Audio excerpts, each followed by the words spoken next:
તાલુકાના ઉટવાડા ગામે ચેક ડેમમાં બાળકો પાસે કામ કરાવી રહ્યા છે તેવો વિડીયો હાલ સોશિયલ મીડિયામાં વાયરલ થયો છે। ઉટવાડા ગામે ચેક ડેમ આવેલો છે જ્યાં બાળકો કામ કરી રહ્યા છે તેનો વિડીયો સોશિયલ મીડિયામાં વાયરલ થતાં એક જાગૃત નાગરિકે ગીર સોમનાથ જિલ્લા કલેક્ટરને રજૂઆત કરી છે।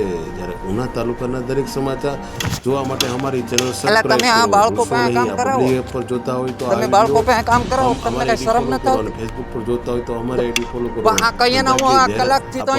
સંપર્ક કરો। ધન્યવાદ। કીધા વિના કોઈ મારા ખેતરમાં પાણી વાળવા આવે?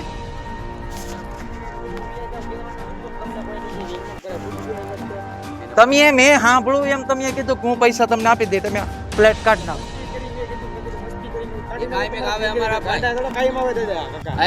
એમ નહીં પણ આ અટાણું સુધી કઈ બળ કરે ને, કીધા વિનાનો કોઈ અહીંયા ડેમમાં કામ કરવા ગામમાંથી આવે? અહીંયા